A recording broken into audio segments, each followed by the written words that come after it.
Hi friends, welcome on Europedia panel discussion on power grid corporation PGCIL। और ये interview का shortlisting आया है, नवंबर सेकेंड वीक से स्टार्ट हो रहा है और PGCIL goes for HR, technical and group discussion. ये तीन कंपोनेंट्स होते हैं प्लस साइक्रोमेट्रिक टेस्ट। सो इन सारे कंपोनेंट्स को कैसे प्रिपेयर करना है, निटिग्रिटीज ऑफ PGCIL, किस तरीके से हमें प्रिपरेशन करना है, वो सारा हम आज पैनल डिस्कशन में डिस्कस करेंगे। So every mentor will be telling about particular domains जो particular मैंने जो आपको बताए verticals उनसे related है। PGCIL बहुत ही reputed महारत्ना कंपनी है फ्रेंड्स, दो weightage of interview may not be very high compared to the gate weightage they have kept, but yes in interview जो आपका interview part है उसमें cut off है, if you don't score minimum marks then you may not pass it। GD में ऐसा कुछ mention नहीं है friends, but in my opinion there can be, so I will discuss with the mentors about that also. So listen to this entire panel discussion carefully, what documents your PDI is going to provide you and how we can prepare for this particular interview in next couple of days. I think 1 week is more than sufficient to pass this entire process with good marks. So I start with you Shubhya. So power grid के अंदर एक जो case studies और group discussion है, इस दो पे I will discuss with you. So what do you think, is there any cut off for group discussion also, though for interview there is cut off? So interview has cut off, लेकिन group discussion का as such mention नहीं है कि cut off है, but as if I compare it with other PSUs, जैसे IOSL का example दें किसी का भी, they never say कि एक इंडिविजुअल सेक्टर का कट ऑफ होता है as per the dimension, but they when they are telling a candidate क्यों रिजेक्शंस होती हैं, कैसे किस बेसिस पे होता है, तो वहां पे आता है कि वहां पे आपने परफॉर्म नहीं किया था, तो उस बेसिस पे वी गेट एन एनालिसिस कि हाँ वहां पे they have not performed it out, तो आपकी कट ऑफ का एक पार्ट वहां पे जरूर चेक होता होगा। So as such is not mention, but interview में आपकी वो चीजें हैं। So GD is something which student fear the most. There are a couple of reasons for that. Number one is like something which you don't practice, उसमें डर लगता है आपको, and there are a couple of myths. I'll tell you the myths and then your opinion about for the students. One is like I need to have a lot of tremendous knowledge if I want to participate in group discussion. Second is कि मेरी fluency English में नहीं है, and GD is all about English, तो मेरे को English में fluency नहीं है, मेरे को तो हिंदी अच्छी आती है लेकिन मैं English में नहीं जानता, so I may not be in position to perform it. और तीसरा है कि अब इतना टाइम जो बच गया 7 दिन, उसमें शायद मैं कुछ नहीं कर पाऊंगा। ये तीन मिथ्स स्टूडेंट्स को रोकते हैं अच्छे तरीके से परफॉर्म करने के लिए। सर GD में सबसे इंपॉर्टेंट चीज जो चेक होती है that is your communication. Fluency कभी चेक नहीं होती है। फ्लुएंसी आप चाहे हिंदी में बहुत अच्छे से कंटेंट दे रहे हैं, इंग्लिश में दे रहे हैं, आपकी कंटेंट की क्वालिटी चेक होती है अनडाउटेडली, बट आपको बहुत ज्यादा नॉलेज होनी चाहिए, that's not a rule. There are certain smart tricks to perform in a group discussion. जैसे कोई भी टॉपिक आता है, हम उसमें तीन चीजें, मैं अभी एग्जांपल पे, अभी just I had a session with the students and I was telling them कि कोई भी रैंडम टॉपिक आ गया और हमने 3 पॉइंटर से 3 टॉपिक सॉल्व कर दिए, जैसे पब्लिक अवेयरनेस या पब्लिक एक्सेप्टेंस होता है, गवर्नमेंट पॉलिसीज होता है और इंफ्रास्ट्रक्चर होता है। तो ऐसे स्मार्ट ट्रिक्स होते हैं, 10 पॉइंट्स आते हैं जो किसी भी GD में आप अप्लाई करेंगे। अगर आपको नहीं भी आता, आपको शीट मिलती है स्टार्टिंग में, आप साइड पे एक लाइन लगा के, जैसे हम रफ पेज करते थे मैथ्स के टाइम, छोटे होते हैं हम होमवर्क करते थे, तो आप क्या करो, वो पॉइंटर्स नोट कर लो, try to analyse it out. हाँ, उसके लिए आपको हार्डवर्क ये करना पड़ेगा कि आपको रोज प्रैक्टिस करनी पड़ेगी कि कैसे आपने पॉइंट को निकालना है। एजुकेशन से गवर्नमेंट पॉलिसी क्या बनेगा, ईवीज के रिलेटेड गवर्नमेंट पॉलिसी का क्या बनेगा, स्पोर्ट्स के रिलेटेड क्या बनेगा, ऐसी multiple dimensions I think Shikha ma'am, और हमने डॉक्यूमेंट बनाए हुए हैं, तो डॉक्यूमेंट्स को पढ़ा जाए। सेकेंडली आप उसकी प्रैक्टिस कीजिए।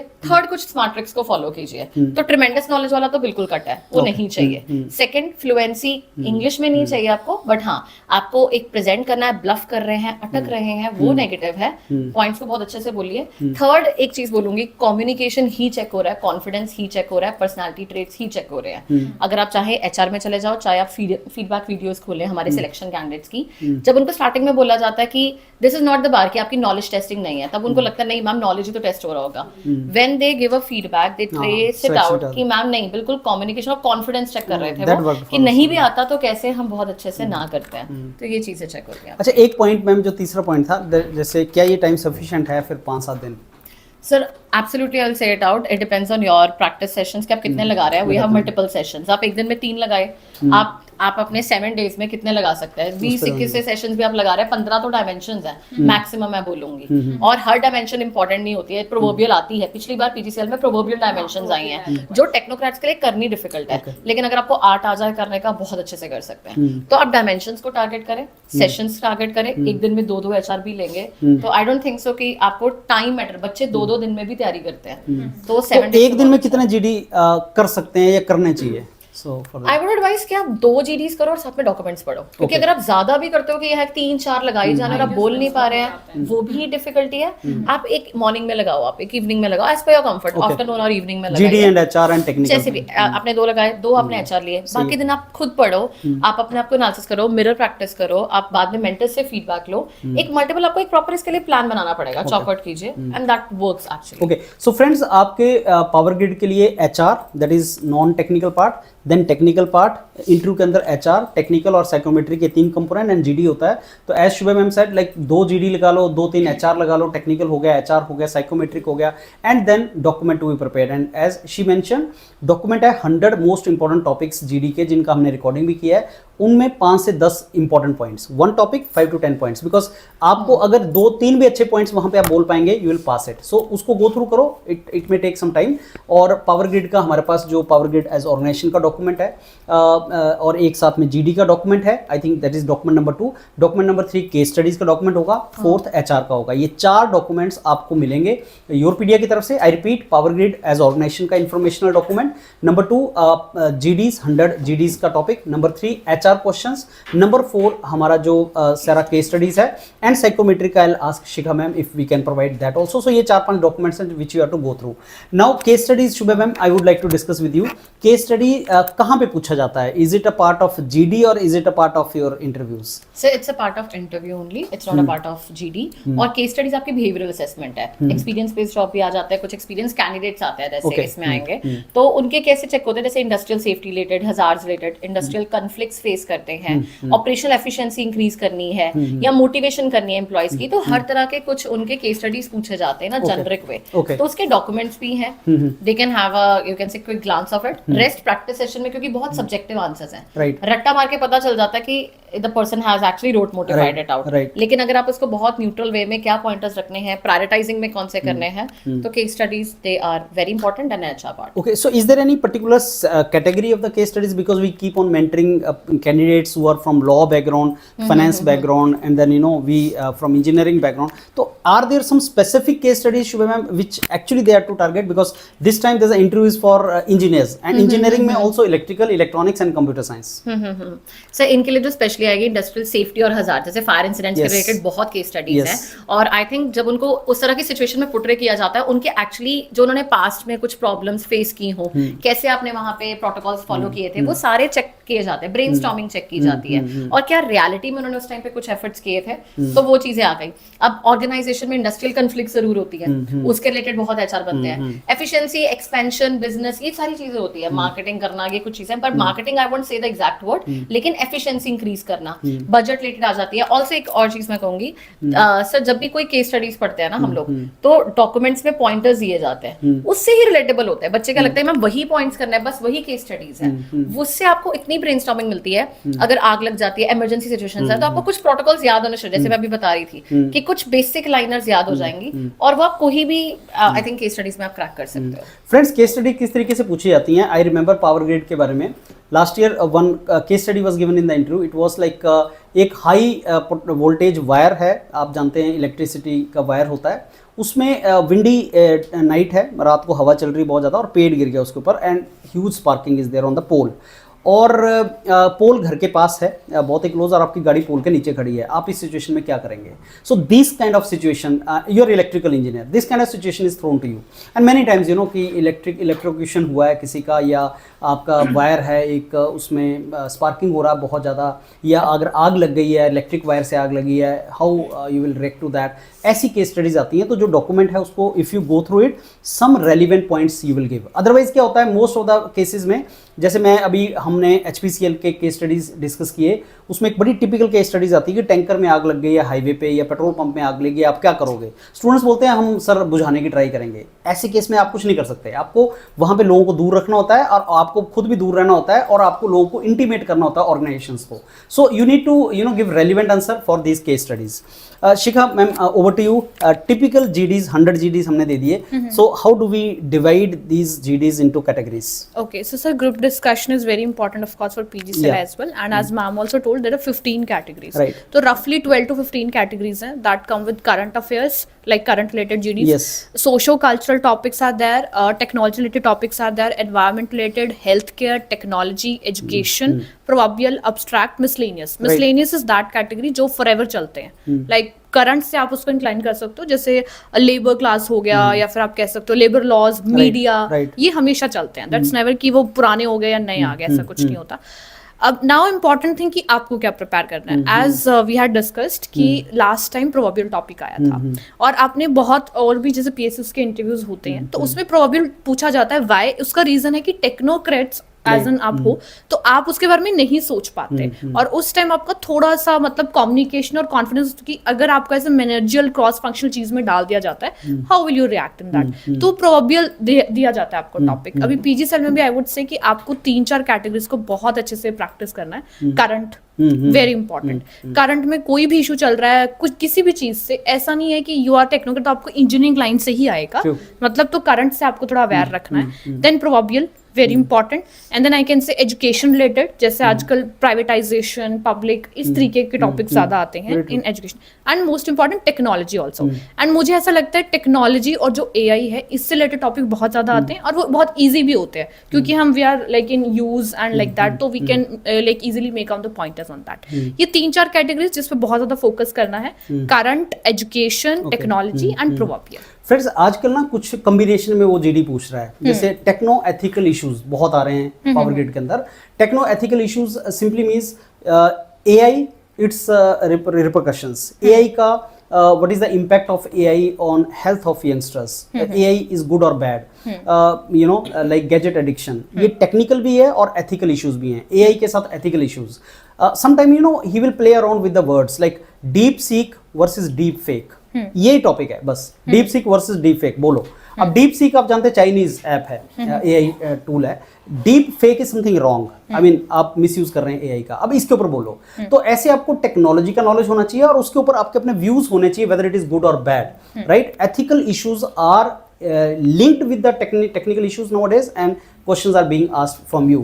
प्लस करंट बेस इश्यूज, जैसे जेनजीज का बहुत चल रहा है. जेनजीज का यूज डिजिटल के ऊपर नेपाल में जो आपने देखा कि क्या ये जितना भी सोशल मीडिया को बंद करना is the right way to control और सप्रेस जेनजीज मूवमेंट और समथिंग लाइक दैट. तो ऐसे टॉपिक्स भी करंट वाले टॉपिक्स आपसे पूछे जा सकते हैं. Shikha, over to you. Related to psychometric test. Sir psychometric test I would say आपका 2 बार होगा. 2 बार इन द सेंस ऐसा नहीं कि आप इसको थोड़ा प्रेशर लो माइंड में. पहली बात तो डॉक्यूमेंट वेरिफिकेशन से पहले you will get a link on your mail and आपको वहां पे सीबीटी फॉर्म में मिलेगा psychometric test. There will be 20-30 questions जो आपको शॉर्ट केस स्टडीज रिलेटेड होंगे, मतलब सिचुएशनल क्वेश्चंस, जस्ट लाइक आप लोगों ने भी डिस्कस किया कि ट्रैफिक है बहुत ज्यादा तो आप उस टाइम क्या एक्शन लोगे, आग लग गई, ऐसा कुछ. उसमें आपको ये मल्टीपल क्वेश्चंस होते हैं, मल्टीपल चॉइस क्वेश्चंस होते हैं. 4 ऑप्शंस मिलेंगे, आपको कोई एक क्लिक वो करना है. अब वो आपने सबमिट कर दिया, वो सबमिट हो गया. उसके बाद होगा आपका document verification. As per my knowledge वो आपको 2 दिन पहले मिलता है अपने इंटरव्यू से, और अगर आप उसको घर से फिल करके गए हो साइकोमेट्रिक को, दैट्स वेल एंड गुड. अगर आप नहीं करके गए हो तो आपको वहां जाके डॉक्यूमेंट वेरिफिकेशन पहले करना पड़ेगा, right. After that during the interview, जब आपका टेक्निकल एचआर और वो सारा चल रहा होगा आफ्टर द जीडी, तब भी आपको वहां पे 2 लोग मिलेंगे जो आपको ऑब्जर्व कर रहे होंगे. How you are sitting, how you are standing, what is your behaviour, आप किस तरीके से एक्सप्रेशन दे रहे हो, आपकी बॉडी लैंग्वेज क्या है, और क्या आपका साइकोलॉजी है उस time. Sometime they just use to keep observe you कि आपका क्या है overall scenario, and sometime they use to ask you sudden of the question जो सिचुएशनल्स होते हैं कि अच्छा मतलब आप मान लो आप टेक्निकल आंसर दे रहे हो, दिस इज समथिंग लाइक, और वो सडनली अच्छा ऐसा हुआ तो क्या करोगे आप, लाइक दैट. तो वो आपका साइकोलॉजी टेस्ट कर रहे होते हैं. बट एक चीज इन सब में ये कि इस चीज का बिल्कुल भी प्रेशर नहीं लेना कि इसमें पास होना या फेल होना है. It just to check your psychology, ठीक है. तो आपको ग्रुप डिस्कशन पे अपना पीआई जो टेक्निकल और एचआर है उस पर फोकस करना है. साइकोमेट्री के लिए आपको प्रिपेयर रहना है कि आपको ब्रेनस्टॉर्म करके वो छोटा सा क्वेश्चन पूछेंगे, और मतलब उस पर डिपेंड करता है कि आप बोलोगे कि ma'am I don't know right now और I am not able to recall. तो उसमें ये होगा कि आप इतनी छोटी सी चीज के लिए ब्रेनस्टॉर्म नहीं कर पा रहे हो. That is something psychometric. So friends, one very important piece of advice, don't fake. Fake मत करना, क्योंकि एक ही क्वेश्चन आपको 2-3 तरीके से पूछा जाता है. One student was giving me feedback that sir I was asked the same question, why you want to leave this organisation and join this organisation public sector because it is a good organisation. Same question अलग अलग members ने मेरे से पूछा 2-3 बार. And अगर आप उसका अलग अलग आंसर दे रहे हैं तो psychologist will think it differently. कई बार स्टूडेंट्स फीडबैक देते हैं इंटरव्यू के बाद कि एक मैम है वो बस कुछ नहीं पूछ रही थी, वो बस घूर रही थी मेरे को। वो घूरने वाली मैम जो होती है साइकोमेट्रिक में, वो आपको साइकोलॉजिस्ट होते हैं, वो आपको ऑब्जर्व करते हैं, आपके रिएक्शंस ऑब्जर्व करते हैं। और साइकोलॉजी में ऐसा बोला जाता है कि अगर आप झूठ बोल रहे हैं तो आपके चेहरे के एक्सप्रेशन अलग तरीके से होते हैं। So piece of advice is don't fake. अगर आप सच बोल रहे हैं तो कोई डरने वाली बात नहीं है, तो फिर किसी भी तरीके से आपने उसको अच्छे तरीके से बोलना है and choose your words very cautiously. So Ishita, HR ma'am, ये जो हमारा सारा डीप जो हमारा सॉफ्ट वाला पार्ट है, स्ट्रेंथ, वीकनेसेस, हॉबीज, इंटरेस्ट, ये सारे का सारा, एंड कॉन्फिडेंस वाला part, please give some inputs to the candidates. Okay, जब भी हम इंटरव्यू की बात करते हैं सर, तो इंटरव्यू भी हम 2 राउंड्स की बात करते हैं। एक होता है एचआर राउंड और एक होता है technical round. Of course each and every student, अगर आप टेक्निकल सेम बैकग्राउंड से हो, so it's easy for you to crack technical questions. But जब बात एचआर की आ जाती है, वो एक बहुत इंपॉर्टेंट और बहुत ज्यादा वेटेज रखने वाला डोमेन है। ठीक है, एचआर में जैसे हमने बोला स्वॉट analysis, strength, weakness, opportunities, threat. अब कभी कभार क्या होता है सर, बच्चे ना ये क्वेश्चंस भी लर्न करके आते हैं कि तुम्हारे लिए क्या, तुम्हारी स्ट्रेंथ क्या है, तुम्हारी वीकनेस क्या है। उन्होंने देख लिया कि इंटरव्यू देख लिया और उसमें जो उस सेम बच्चे ने स्ट्रेंथ वीकनेस बोले क्या, वही आके बोल देते हो, बट आप उसको जस्टिफाई नहीं कर पाते। और पता भी लग जाता है, पता भी लग जाता है। आप किसी स्टूडेंट से पूछते हो कि आपकी हॉबी क्या है, they will start saying ma'am reading books. अब उनसे पूछ लो कि आप किस टाइप्स की बुक्स रीड करना पसंद करते हो या लास्ट बुक कब रीड करी थी, उनका कोई क्वेश्चन नहीं होता। Then they start fumbling. तो ये बहुत इंपॉर्टेंट है, मतलब हम सबके लिए इंपॉर्टेंट है कि हमें अपनी स्ट्रेंथ वीकनेस बहुत अच्छे से पता होनी चाहिए and B very straight with it. अगर आपको लगता है this is your weakness, so come with that, और स्ट्रेंथ भी लगता है तो उसको भी बोलो। देन कम्स, जिस भी आप पर्टिकुलर ऑर्गेनाइजेशन के लिए प्रिपेयर कर रहे हो, वहां आपको किसी भी पोस्ट में आपका कम्युनिकेशन और कॉन्फिडेंस, जो अभी हम सब बोल रहे थे, वो बहुत ज्यादा देखा जाता है। स्पेसिफिकली एचआर राउंड जो होता है वो यही टेस्ट करने के लिए होता है कि आप like you as a individual, आप अपने आप को कैसे पोर्ट्रे कर रहे हो।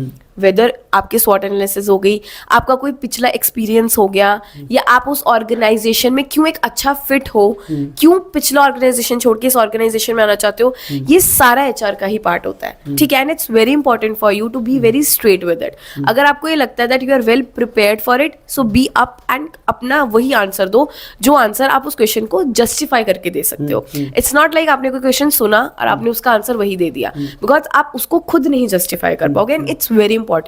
सबसे ज्यादा एचआर में सर देखा यही जाता है कि आप जो आंसर दे रहे हो, you are justifying your answer और नॉट, और वो आपके आंसर से ही पता लग जाता है कि वेदर आपने वो झूठ बोला है या वो आंसर आपने कहीं से रट्टा मार के बोला है या आप अपने आप से बोल रहे हो। तो ये बहुत इंपॉर्टेंट होता है। Friends, another piece of advice, आप ये जो एआई टूल्स है ना, चैट जीपीटी वगैरह, इनको प्लीज रेफर तो करना, लेकिन इनको कॉपी पेस्ट मत करना। ऐसा नहीं कि why I want to join PGCL, वो टाइप किया, वहां से आंसर आया और आपने, कई बार क्या होता है इंट्रोडक्शन, आप इतनी अच्छे इंग्लिश के वर्ड्स यूज करते हो और रट्टा मारा हुआ तो पता लग जाता है, क्योंकि जैसे हम पोइम्स याद करते थे, जैसे इंट्रोडक्शन खत्म हुआ, मेरा नेक्स्ट क्वेश्चन आया तो you started fumbling, you are not even speaking English then.